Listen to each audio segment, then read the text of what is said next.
Grammy snub? The debate rages on as Jamaicans continue to react angrily about a predominantly white American reggae group beating out 5 other Jamaican artists for the Best Reggae Album at the 64th Annual Grammy Awards last night. Krista Campbell has been getting reactions from those in the industry.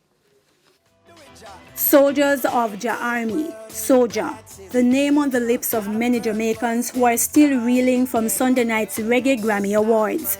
SOJA, the reggae band out of Arlington, Virginia in the United States of America, the group many Jamaicans didn't even know about until last night when they snatched the win from 5 other Jamaicans nominated in the Best Reggae Album category: Etana, Grams Morgan, Jesse Royal, Sean Paul, and Spice.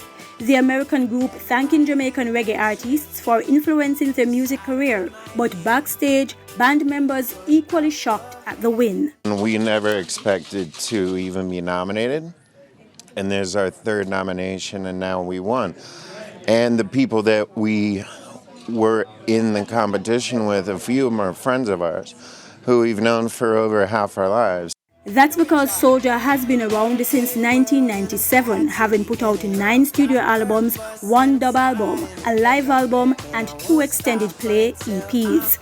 The group was first nominated for a Reggae Grammy in 2015, then in 2017. The Grammy went to Ziggy Marley in both those years. SOJA has also collaborated with other reggae artists, including Jamaica's own Damian Marley. But Jamaican artists have not taken kindly to what they deem a snub to Jamaica, the home of reggae music. How them fi fight reggae music? Keep me moving, keep me grooving.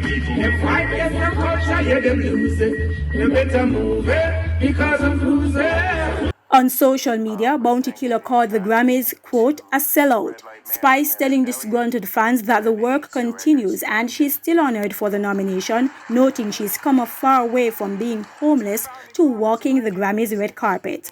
But popular producer Scatter Burrell noting that instead of being upset, Jamaicans need to place more value on reggae music. Zadiki Scott, Zuzu J.A., reacting to Shensia's angry tweet, felt that SOJA had the reggae sound more than some of the other Jamaican artists have over the years. Director of the Institute of Caribbean Studies at the University of the West Indies, Dr. Dave Goss, says more than anything, SOJA's win is a celebration of reggae music and a challenge for Jamaican artists to continue producing good music. Reggae music historically is a voice of the voiceless and the marginalized. So if you look at it from that side, that point of view, reggae music will not be commercially viable in its truest sense.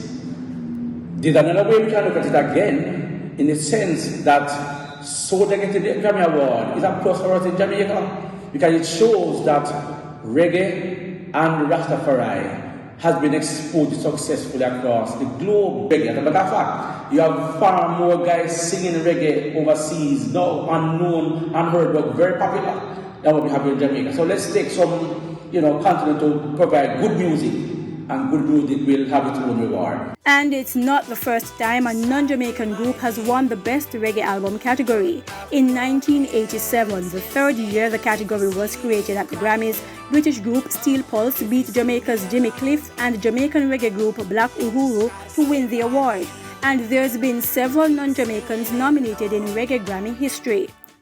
It's not a public vote, it's not a friend thing, it's people who are signed up, who are registered to vote for the categories. So if there's an issue, maybe more people should look into signing up, becoming members of the committees. And Krista Campbell, TVJ News.